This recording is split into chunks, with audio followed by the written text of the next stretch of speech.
Welcome to another episode of our podcast, where we explore daily life topics to help improve your English listening and communication skills. Today, we're diving into an issue that affects almost everyone, managing screen time in our digital world. We live in an era where we're constantly connected, but too much screen time can impact our health, relationships, and productivity.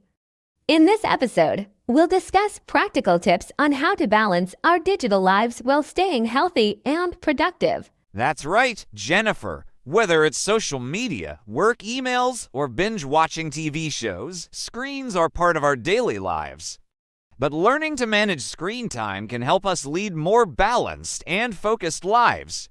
And, of course, listening to this podcast will not only help you manage your screen time better, but also improve your listening skills and give you useful insights you can apply in real life. Thomas, screens are everywhere now, from smartphones to laptops, tablets, and even smartwatches. Do you remember a time when we didn't spend this much time on screens? Absolutely, Jennifer. It wasn't that long ago. Our lives have transformed so much over the past decade. Now, we rely on screens for everything, whether it's for work, staying connected with friends, or entertainment. I think most people don't even realize how much time they're spending in front of a screen each day. Yes, and the shift to remote work has increased our screen time even more. According to studies, people are spending an average of 7 to 10 hours a day on screens, which is a huge jump from just a few years ago. That's right, and with such a significant part of our day being spent in front of screens, we have to ask, how does this affect our physical and mental well-being? Good point. Too much screen time can lead to issues like eye strain, poor posture, and disrupted sleep. But beyond that, it can also take a toll on our mental health, affecting our attention span, increasing stress, and even causing anxiety. Exactly. And that's what we want to focus on in this episode, finding ways to manage our screen time without sacrificing the benefits technology brings us. Yes, because while screens are important for productivity and staying connected, there needs to be a balance. So, Jennifer, what are some signs that people might be spending too much time on screens without realizing it? One of the biggest signs is feeling tired or sluggish after a long session on the computer or phone. This happens because extended screen time can strain your eyes and lead to headaches or even mental fatigue. I know that feeling all too well. Another sign is trouble sleeping. If you're spending a lot of time on your phone or laptop before bed, the blue light can disrupt your natural sleep patterns. Absolutely. Blue light tricks our brains into thinking it's still daytime, which delays the release of melatonin, the hormone that helps us sleep. That's why it's so important to take a break from screens at least an hour before bed. Good point. And then there's the mental aspect. If you find yourself constantly checking your phone or social media, even when you're supposed to be relaxing or spending time with loved ones, that could be another sign. Yes, that's the constant urge to be connected or in the loop, even if it's not necessary.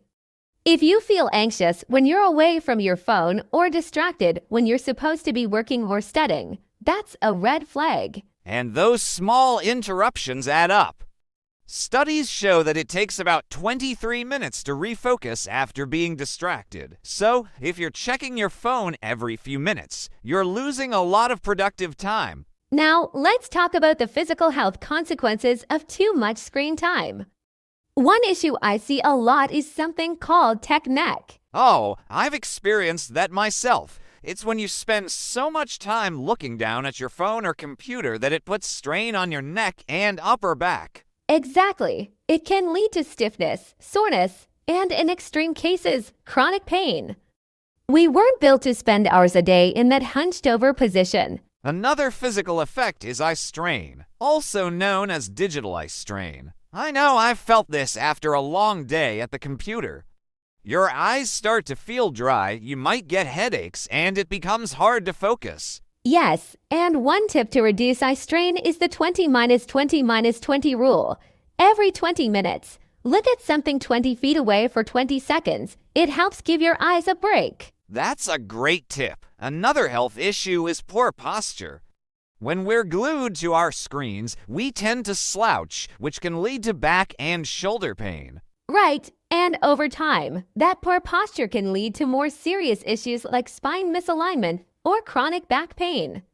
So it's crucial to take regular breaks and ensure we're sitting properly. Jennifer, I think one of the most significant effects of screen time that often goes unnoticed is its impact on our mental health. Yes, especially with social media. While it's a great way to stay connected, it can also create a lot of pressure, people constantly comparing themselves to others, feeling left out, or even dealing with online bullying. Absolutely. And it's not just social media. The constant barrage of information, whether it's news, notifications, or emails, can overwhelm us mentally. That can lead to stress and anxiety. Exactly. It can also lead to decision fatigue. When we're bombarded with so much information, even simple decisions become overwhelming, and that can drain our mental energy. And let's not forget about the role screen time plays in procrastination. It's so easy to get lost in a YouTube video or scroll through Instagram when you're supposed to be working or studying. Yes, and that procrastination can then lead to feelings of guilt or frustration, which only adds to the stress. It becomes a cycle that's hard to break. That's why it's important to be aware of how screen time is affecting your mental state and to set boundaries when needed. So, how can we start setting healthy boundaries when it comes to screen time? One approach is to schedule screen-free times during your day. I like that idea. For example, you could set a rule where you don't check your phone for the first hour after waking up or the last hour before bed. Yes, because how we start and end our day is so important. If we immediately jump into emails or social media first thing in the morning, we're setting ourselves up for a stressful day. Exactly. And during meals, it's also a good idea to put the phone away. Mealtime is an opportunity to connect with family or just enjoy your food mindfully. I agree. Another strategy is to set up limits on your phone. Many smartphones now have features that let you limit the amount of time you spend on certain apps each day. That's a great idea. It's a simple way to make sure you're not spending too much time scrolling through social media without realizing it. And it's also about creating physical boundaries. For example, having a designated workspace where you use your laptop, but keeping your bedroom screen-free to promote better sleep. Exactly. Setting these boundaries is crucial to maintaining balance and ensuring that screen time doesn't take over our lives. One of the best ways to manage screen time is by practicing mindful screen use. This means being aware of how and why you're using your devices. That's a great point, Jennifer. Instead of mindlessly scrolling through social media, ask yourself why you're using your phone. Is it out of habit or boredom? Or are you using it for something productive? Exactly. By being mindful of our screen use, we can make more intentional choices about how we spend our time. For example, instead of watching random videos, you could use that time to learn something new or listen to a podcast like this one. Yes, and mindfulness also means recognizing when it's time to take a break. If you notice you're feeling stressed or distracted, step away from the screen for a few minutes. That's such an important habit. Taking short breaks throughout the day helps refresh your mind and prevent burnout. It's all about balance. Screens are a part of our lives, but we have to use them in a way that benefits our well-being rather than detracts from it. Exactly. Mindful screen use allows us to enjoy the benefits of technology without letting it control us. Thomas, let's talk about something that's becoming more common these days: digital addiction. It's when someone is so dependent on their devices that it starts interfering with other parts of their life. What do you think about that? Digital addiction is a huge issue, Jennifer. People might not even realize they're addicted because it's so normalized. We constantly check our phones, even when there's no real reason to. And before we know it, hours have passed and we're still glued to the screen. It's like we're seeking that dopamine hit every time we get a new notification. Exactly. Studies have shown that when we get a like on social media or a new message, It triggers a release of dopamine, which makes us feel good, but it also makes us want more. That's why we keep checking over and over again, even if there's nothing new. That craving for constant connection can be really dangerous, though. It starts to take over our real-life interactions, leading to less meaningful conversations and experiences. I've seen people who can't even sit through a meal without checking their phones multiple times. Yes, and it can also affect productivity at work or school. Instead of focusing on a task, people are constantly distracted by their devices, leading to lower efficiency and increased stress. I think one of the most alarming aspects of digital addiction is that it often goes unnoticed. Unlike other forms of addiction, being on your phone or computer is socially accepted. But that doesn't mean it's any less harmful. True, and breaking free from digital addiction requires awareness and intention.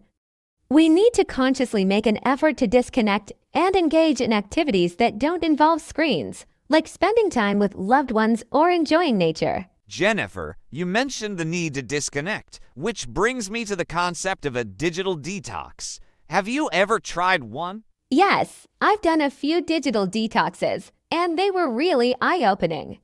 For those who aren't familiar with the term, a digital detox is when you intentionally take a break from all digital devices for a set period of time, whether it's a few hours, a day, or even longer. It's a chance to reset and reconnect with the real world. I've done it too, and it's amazing how much more present you feel when you're not constantly reaching for your phone. At first, it's a little uncomfortable because we're so used to having that constant stimulation.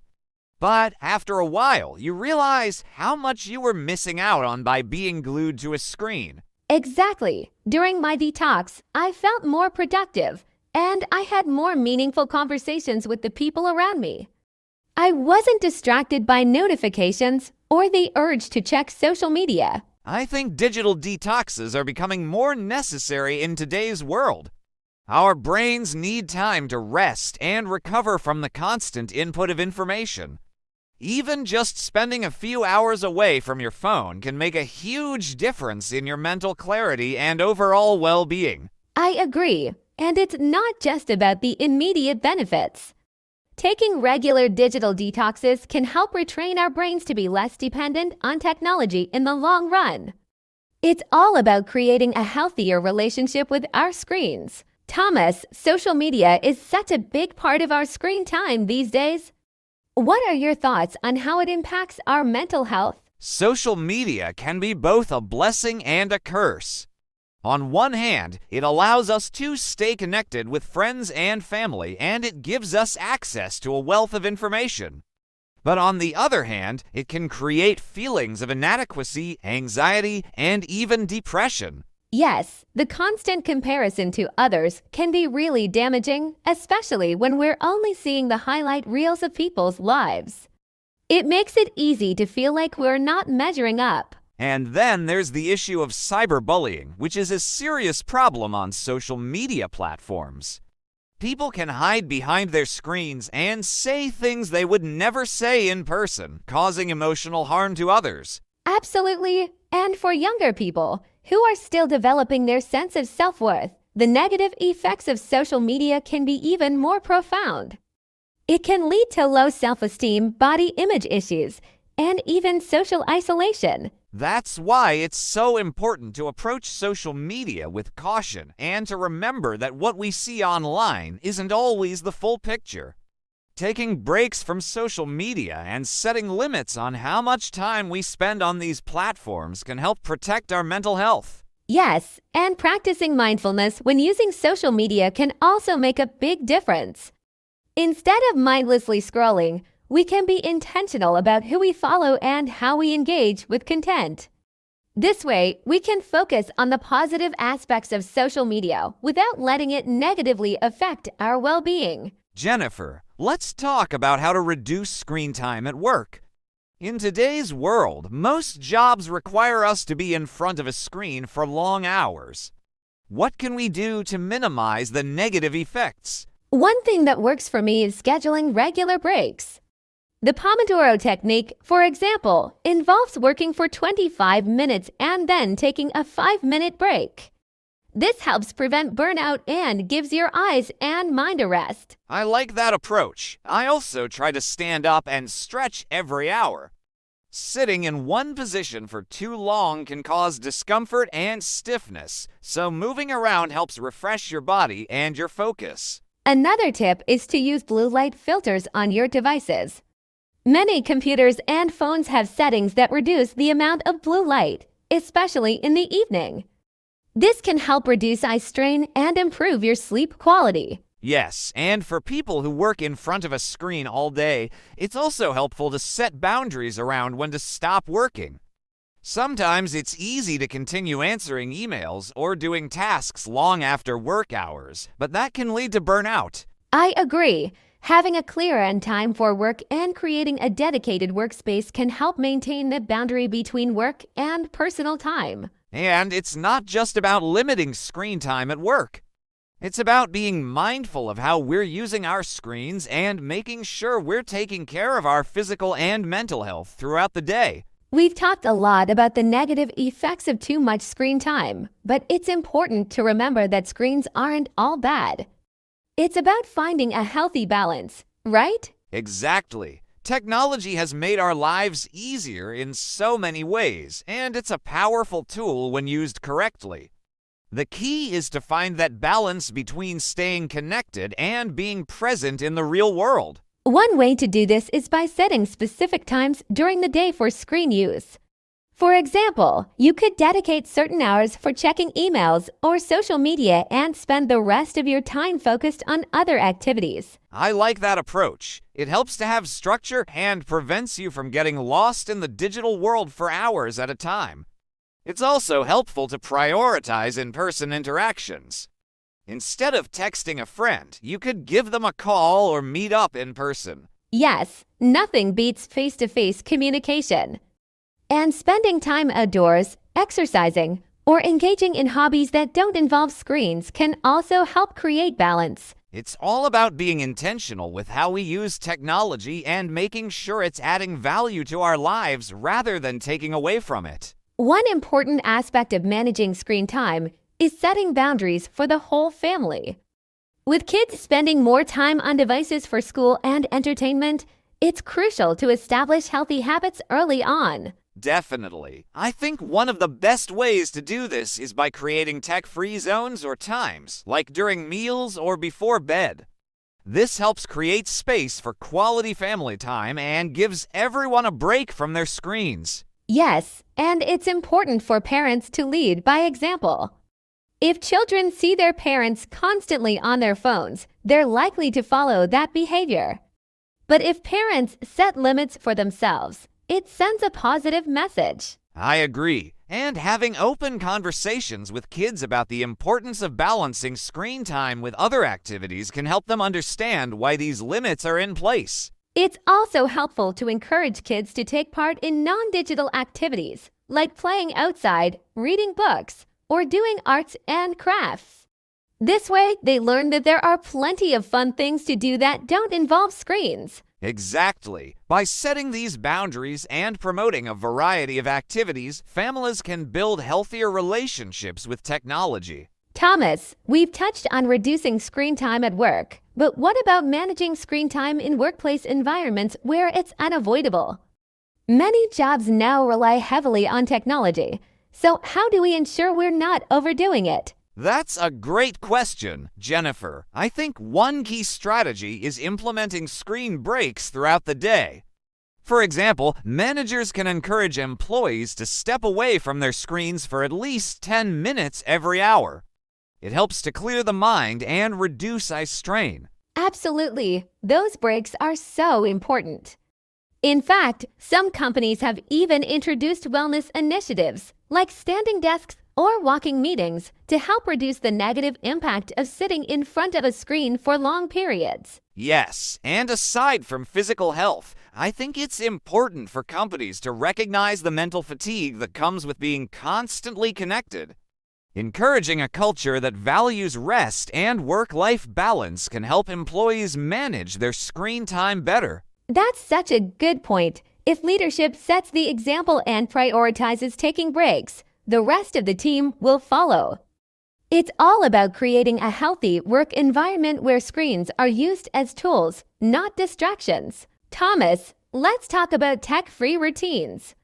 One habit I've tried to adopt is starting my day without looking at my phone. How do you feel about that? I love that idea. I think starting your day without a screen allows you to set a positive, intentional tone for the rest of your day. When you check your phone first thing in the morning, you're bombarded with notifications, emails, and news. That can create stress before your day even begins. Exactly. Without screens, the morning can be spent on things like stretching, having a quiet breakfast, or even just enjoying the silence. It helps me feel more grounded before the busyness of the day takes over. I try to do the same. Instead of reaching for my phone, I take a few moments to reflect or plan out my day. It's a small change, but it makes a big difference in how I approach the rest of my time. Right, and for people who struggle with cutting out morning screen time completely, it's worth trying to gradually reduce it. Maybe check your phone after breakfast instead of right when you wake up. The key is to make it a habit. Jennifer, with remote learning becoming more popular, especially after the pandemic, how do you think we can balance screen time in education? Students spend hours on devices for schoolwork. How do we prevent screen overload? It's definitely a challenge, Thomas. I think schools and educators need to be mindful of how much time students are spending in front of screens, even if it's for learning. One solution is incorporating more offline activities, like reading physical books or doing hands-on projects. That's a great suggestion. Another idea could be to give students more frequent breaks to step away from their devices during the school day. This way, they can rest their eyes and re-energize before returning to their lessons. And I think it's important to educate both students and parents about the importance of managing screen time. Encouraging outdoor play or family activities in the evenings can balance out the time spent on devices during the school day. Yes, because at the end of the day, it's about finding balance. Technology is a great tool for education, but it shouldn't replace real-world experiences and interactions. Thomas, I want to dive deeper into how setting screen time boundaries can protect our mental health. In today's digital world, constant connectivity can lead to anxiety, burnout, and even depression. What do you think? I couldn't agree more, Jennifer. Constantly being online can be mentally exhausting, especially when you feel the pressure to always be available. I think one of the best ways to protect mental health is to set strict boundaries around when you use your devices, especially for things like social media and work emails. Absolutely. Turning off notifications during certain times, like during meals or before bed, can help reduce the urge to check your phone constantly. It's important to create a sense of separation between our online and offline lives. And for those of us who work online, it's crucial to define clear work hours and stick to them. Many people struggle with logging off after hours, which can lead to burnout and increased stress. Setting firm limits on screen time can help protect your well-being. Definitely. It's all about finding a balance that works for you personally. Whether it's taking regular digital detoxes or simply reducing the time spent on certain apps, every little step can improve mental health. Thomas, something we haven't talked about yet is FOMO, fear of missing out. It's one of the reasons people stay glued to their phones and social media. They're worried they'll miss something important. What do you think? That's so true, Jennifer. FOMO is a big driver of screen addiction, especially with social media. People don't want to miss out on the latest news, trends, or even what their friends are doing. But the irony is that by constantly checking their devices, they often miss out on what's happening in real life. Exactly. The fear of missing out can lead to anxiety and a constant need to stay connected. But I think it's important to remind ourselves that it's okay not to be plugged in all the time. The world will keep turning whether we're online or not. Yes, and sometimes the best way to overcome FOMO is to focus on the present. Engaging fully in the moment with the people around us can be much more fulfilling than scrolling through social media. That's such a good point. Instead of worrying about what we might be missing online, we can enjoy what's happening right in front of us. Thomas, we touched on this earlier, but I think it's important to focus on how we can encourage a healthy digital balance in children. With so much screen time in schools and at home, how can parents and educators help kids form healthy habits? It's so important, Jennifer. I think it starts with setting clear rules and limits for screen time, like no screens at the dinner table or before bedtime. Creating structure around when screens can and can't be used helps children understand the importance of balance. I agree. And it's also important to encourage kids to engage in non-digital activities, like playing outside, reading, or spending time with family. When children have other interests, they're less likely to rely on screens for entertainment. Absolutely.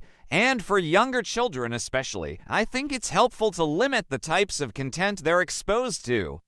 Too much screen time, especially when it involves fast-paced or overstimulating content, can lead to issues like attention problems or difficulty sleeping. That's a good point. And as we mentioned earlier, parents need to set an example. If they're constantly on their devices, children will follow their lead. It's about creating a culture of digital mindfulness in the family. Thomas, let's wrap up with some practical strategies for taking control of your digital life. We've talked about the negative effects of too much screen time, but how can people start making changes today? I think the first step is awareness, Jennifer. People need to be conscious of how much time they're spending on their devices and what they're doing with that time. There are apps that can track your screen usage and help you see where changes are needed. Yes, those tracking apps can be really eye-opening. Another good strategy is setting specific times for screen use, like scheduling a social media check-in once in the morning and once in the evening, instead of checking all day. I like that idea. It gives you structure while still allowing for connection. And I think another key strategy is setting boundaries around work. Especially for people who work remotely, it's important to have clear start and end times for your day to avoid burnout. Definitely. And don't forget about creating tech-free spaces in your home, like the bedroom or dining room. Having areas where screens aren't allowed can help promote healthier habits. Looking to the future, Thomas, do you think we'll see more tools or technologies designed to help us manage our screen time? I think we're already seeing that, Jennifer. Many smartphones and apps now include screen time tracking features and offer reminders when you've reached your daily limit.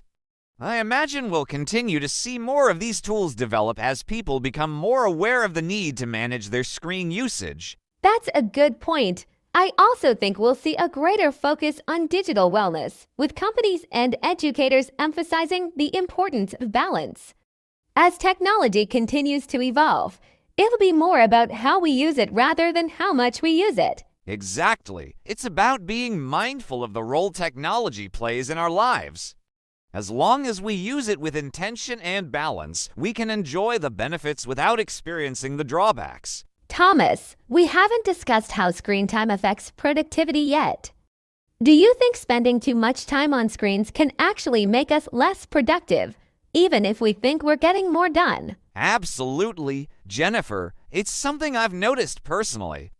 When you're constantly shifting between tasks on your devices, checking emails, social media, or even switching between work tasks, it creates what we call task switching fatigue. Your brain has to readjust each time you change tasks, and it leads to decreased focus and efficiency. Yes, I've felt that too. It feels like you're busy, but at the end of the day, you haven't really accomplished as much as you'd hoped. I think part of the problem is the temptation to multitask, which screens encourage. Right. Screens give us access to everything all at once, so it's easy to get distracted by notifications or new tabs. I believe setting boundaries and focusing on one task at a time is key to maintaining productivity.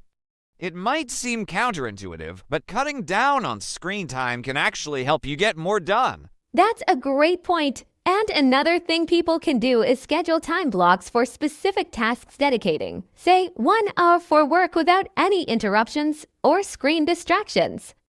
It helps you stay focused and more productive. Well, Thomas, we've covered a lot today, everything from the impact of screen time on health to ways we can reduce it and use technology mindfully. What are your final thoughts? I think the key takeaway is balance. Technology is a wonderful tool, but it's up to us to use it wisely. By setting boundaries, taking breaks, and being mindful of how much time we spend on screens, we can maintain a healthy relationship with technology. Absolutely. It's all about making small, intentional changes that can have a big impact over time. Whether it's taking screen breaks, setting limits, or doing a digital detox, each step helps us regain control of our digital lives. And for anyone listening, remember that it's okay to take time for yourself. You don't have to be connected 24/7 to be productive or successful. Balance is key to living a healthy and fulfilling life. Well said, Thomas. Thanks for this insightful conversation. We hope our listeners found some useful tips to help them manage their screen time and improve their well-being. Thanks for listening, everyone. Until next time,